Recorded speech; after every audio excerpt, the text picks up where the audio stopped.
Carilah suatu alasan yang membuat kita akhirnya menjadi jauh lebih tenang, lebih logis, dan lebih santai tradingnya, lebih nyaman tradingnya. Dan kita nggak ada ketakutan.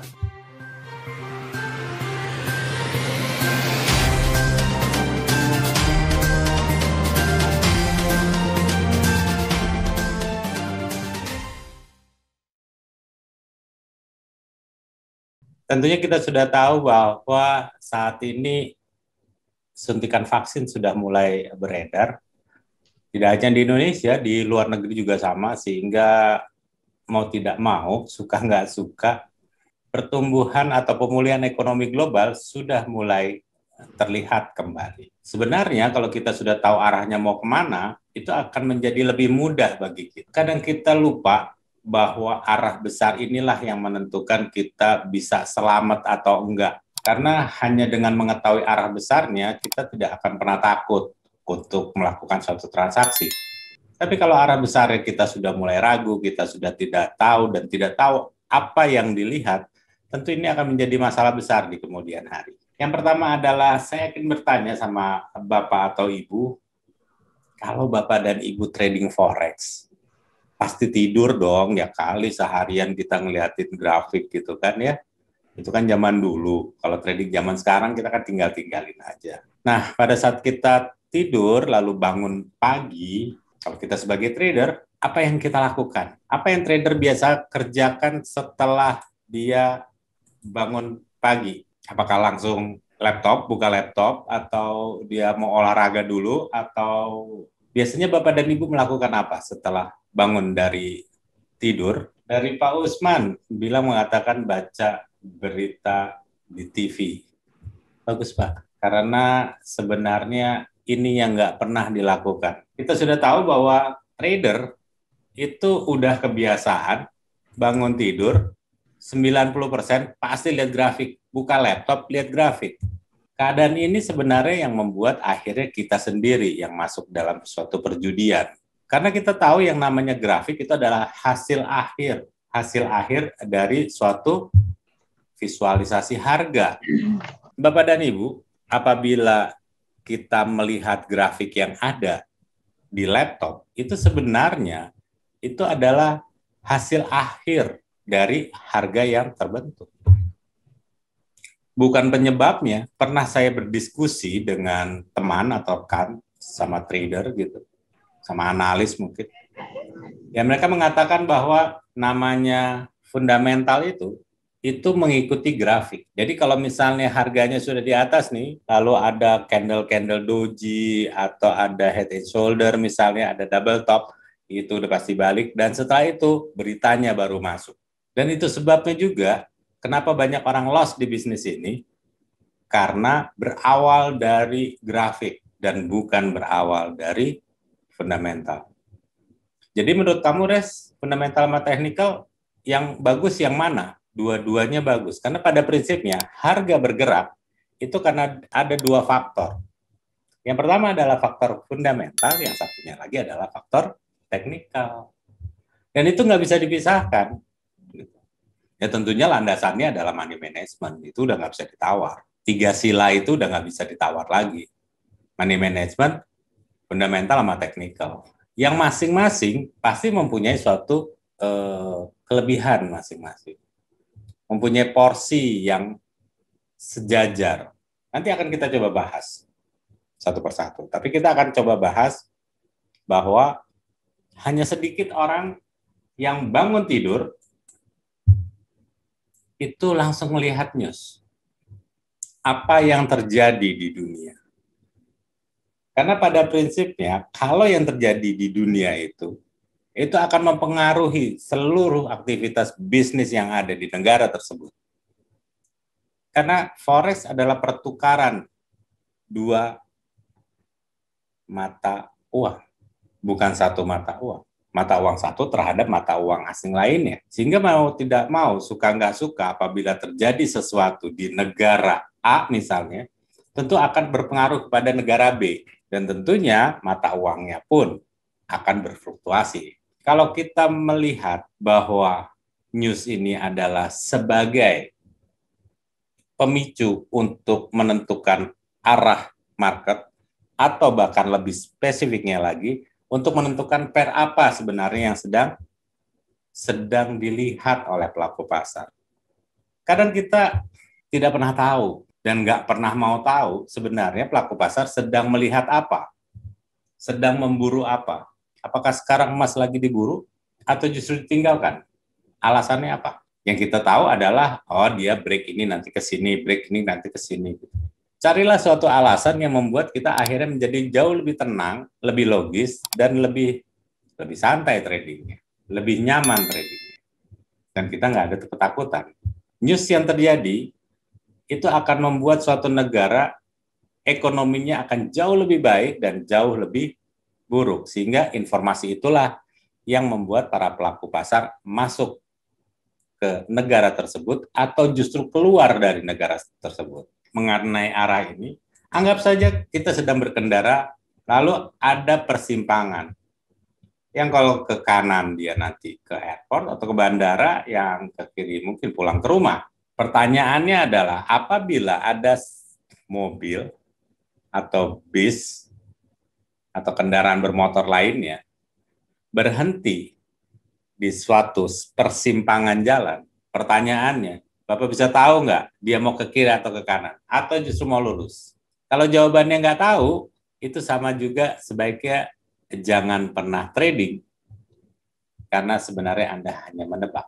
Bisa saja mobil itu ke kanan karena dia salah jalan. Ada puteran, ya, pembalikan arah, dia akan balik lagi. Atau dia bisa mundur. Di market, ini sering terjadi. Pada saat kita ngelihat dia ada naik, lalu turun, kita bilang false break, lalu nanti kita sell, ternyata dia false break lagi, ternyata dia jadi buy, akhirnya kita pusing. Sebenarnya mau kemana sih harga? Tapi kalau kita sudah tahu arah besar yang mau kemana, itu lebih gampang. Sebagai contoh, ada bis yang berwarna kuning kalau kita lihat di slide. Ini bis, kita tahu, dia akan ke bandara. Dari suatu tempat, dia mau ke bandara.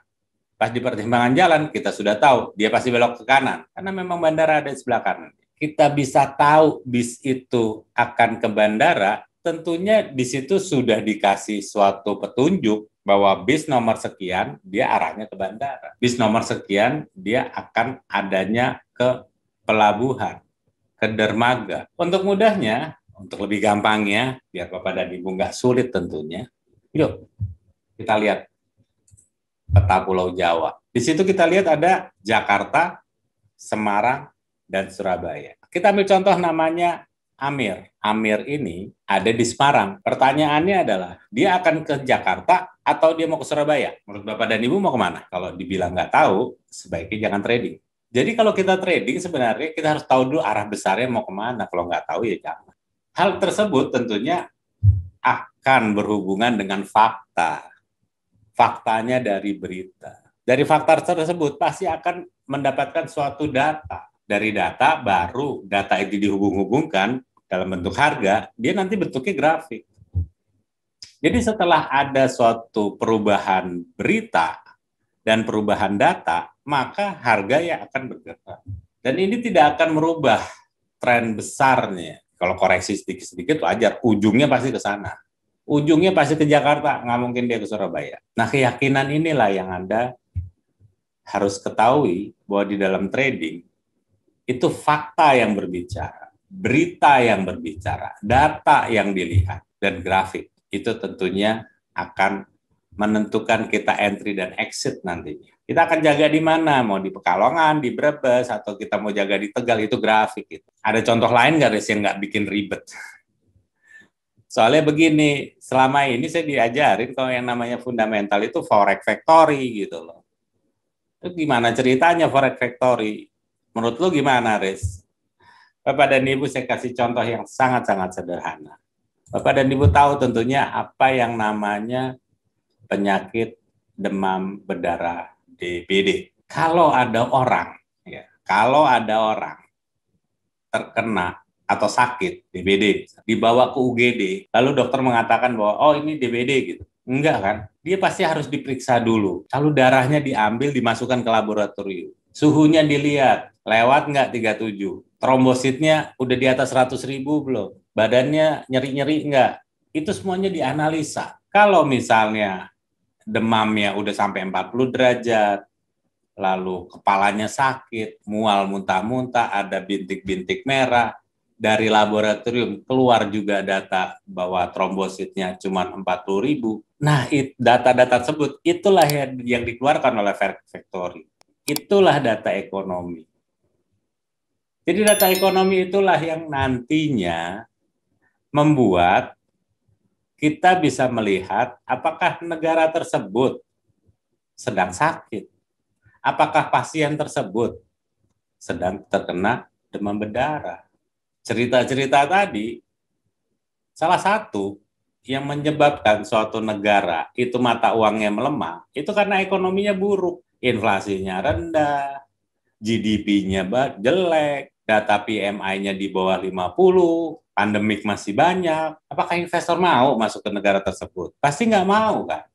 Kalau dia nggak mau, otomatis pembangunannya pasti terhambat.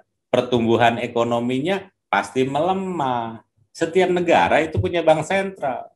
Bank sentral inilah yang sebagai dokternya. Dialah yang akan menyembuhkan dari sisi keuangan. Karena apabila keuangannya mulai membaik, maka ekonominya pun akan membaik. Dan di situ akan terlihat adanya pullback. Sudah dapat kira-kira ya gambarannya. Jadi arah besar itu dari mana datangnya? Datangnya adalah bagaimana kondisinya, bagaimana kondisi keuangan negara tersebut, bagaimana kondisi ekonomi negara tersebut, bagaimana kondisi geopolitik negara tersebut. Apakah itu buruk semuanya? Kalau buruk semuanya, investor nggak akan masuk. Kalau nggak akan masuk, tandanya mata uangnya melemah. Kalau melemah, tandanya di otak kita, pasti kita akan mengatakan sell dan bukan buy. Kalau kita mengatakan sell, artinya ada atas untuk dijual, bukan ada bawah untuk dibeli. Kebiasaan kita adalah harga jatuh banyak, kita tungguin di bawah, kita buy. Kalau dia koreksi. Kalau dia nggak koreksi gimana? Turunnya banyak, naiknya dikit, belum BEP udah jatuh lagi banyak lagi. Itu kenapa? Karena buruknya ekonomi. Nggak ada yang mau pegang mata uang itu. Bapak dan Ibu, jangan lupa kalau kita trading, itu ada dua negara dan dua mata uang. Kita harus cari yang satunya sangat menguat ekonominya, yang satunya yang jelek ekonominya. Itu yang kita pilih, jangan dua-duanya bagus. Amerika lagi bagus, Australia lagi bagus gitu, trading Aussie gitu. Ya udah salah gitu. Carilah satu negara yang satunya negaranya kuat, yang satunya ekonominya sedang acak-acakan. Itu pasti gerakannya lebih baik dibandingkan Anda pilih dua mata uang yang negaranya masing-masing sedang ingin melemahkan mata uangnya, satu lagi juga ingin melemahkan ya, jadi setway, atau duanya ingin menguatkan itu jadi setway. Carilah yang cross, satu kepin naik, satu kepin turun, pilih pair itu. Nah, apabila dia ada jadi base di depan gitu ya, base currency, ya Anda tinggal, kalau dia menguat, Anda tinggal buy aja. Bagaimana cara belajar untuk semua ini? Semua harus dimulai dari membaca. Banyak sekali sudah daily signal apa segala macam. Sudah beredar kok. Tidak seperti zaman dulu, sulit gitu mencari.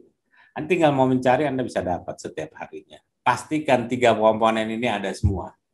Dia ngerti nggak money management? Money management itu bukan risk and reward. Money management memang suatu perhitungan agar uang Bapak tidak habis. Karena pada prinsipnya yang namanya money management adalah modal yang optimal yang saat Anda keluarkan untuk bertransaksi, itu nggak boleh uangnya kurang dan berlebih, nggak boleh, harus pas optimal. Dan itu ada perhitung-hitungannya. Terus gimana ngitungnya? Pak, beberapa kali saya mengadakan workshop, itu nggak gampang untuk terangin money management kepada member. Kenapa? Karena kita punya lingkungan pendidikan yang berbeda, strata pendidikan yang berbeda, kita punya lingkungan sosial yang berbeda, kita punya strategi trading yang berbeda, kita punya equity yang berbeda. Untuk itu daya tangkapnya juga beda-beda. Bapak dan Ibu, terima kasih banyak. Nanti minggu depan kita akan ketemu lagi. Mohon maaf apabila ada kata-kata saya kurang berkenan. Karena sebenarnya itu adalah nasihat-nasihat buat saya sendiri, karena paling sulit menasehati diri sendiri. Terima kasih, selamat sore, dan selamat beraktivitas.